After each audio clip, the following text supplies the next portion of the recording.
World leaders from G20 are meeting in St. Petersburg, Russia, amid sharp differences over possible U.S. military action against Syria, in response to what the U.S. administration calls a deadly chemical weapons attack by the Syrian government. Thursday's summit came hours after a U.S. Senate panel voted to give President Barack Obama authority to use military force against Syria, the first time lawmakers in that country have voted to allow military action since the October 2002 votes authorizing the invasion of Iraq. The U.S. and Russia, which is a key Syrian ally, remain at odds as Obama has tried to build his case for military action. The U.S. president has vowed to continue to try to persuade his Russian counterpart, Vladimir Putin, of the need for punitive strikes against President Bashar al-Assad for using chemical weapons when the two meet at the summit. As Putin opened the summit, he spoke exclusively about the global economic crisis,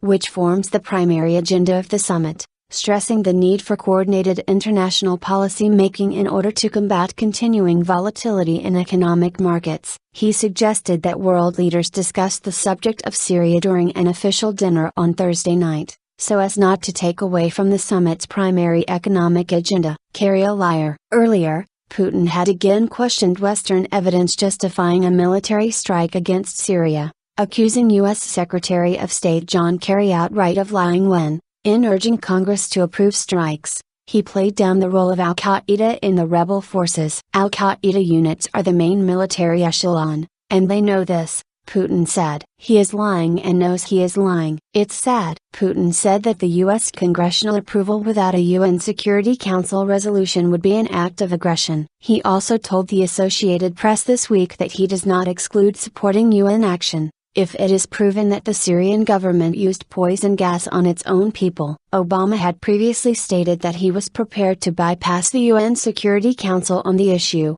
but had put the matter to a congressional vote. Members of the full U.S. Senate are due to debate the matter next week. On Thursday, following initial discussions at the G20 summit, the UK Prime Minister, David Cameron, said that his country had received new evidence that sarin gas had been used against civilians by the Syrian government. The German Foreign Minister, Guido Westerwelle, said on Thursday that the International Criminal Court should be mandated to examine the alleged use of chemical weapons in Syria. The UN Secretary-General, Ban Ki-moon, briefed G20 summit delegates on Thursday on the UN chemical weapons inspector's trip to Syria, while stressing that providing more arms to either side is not the answer. There is no military solution, Ban said. The conflict in Syria, which began with a popular uprising in March 2011, has been stalemated, and it is not clear if the U.S. military strikes over the alleged chemical attack would change that. Obama has said he has been seeking limited pinpoint action to deter future chemical attacks,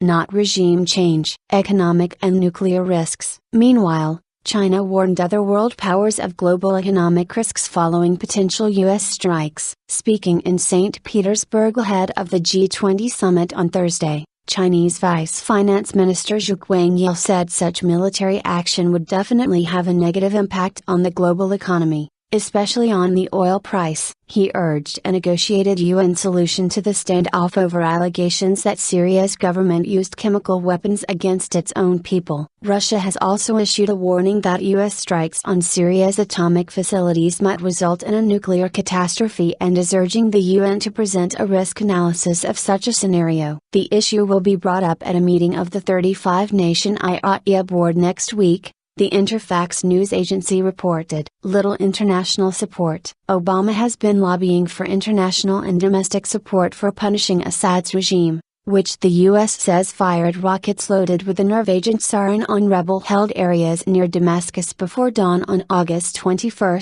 killing hundreds of civilians. So far, however, he has won little international backing for action. The U.S. has France's support for military action in Syria, but several other G20 powers, including China and Germany, have firmly voiced their opposition. Ben Rhodes, a senior Obama national security aide, said that the U.S. would use the summit in St. Petersburg to explain our current thinking to allies and partners and explore what type of political and diplomatic support they may express for our efforts to hold Syrian regime accountable. With pressure mounting on the G20 to make a decision regarding the conflict, The UN announced on Thursday that Lakhdar Brahimi, its special envoy to Syria, was traveling to St. Petersburg to make a push for peace talks. Walid Muallim, the Syrian foreign minister, is due in Moscow on Monday, after the summit has ended, for talks with his Russian counterpart, Sergei Lavrov,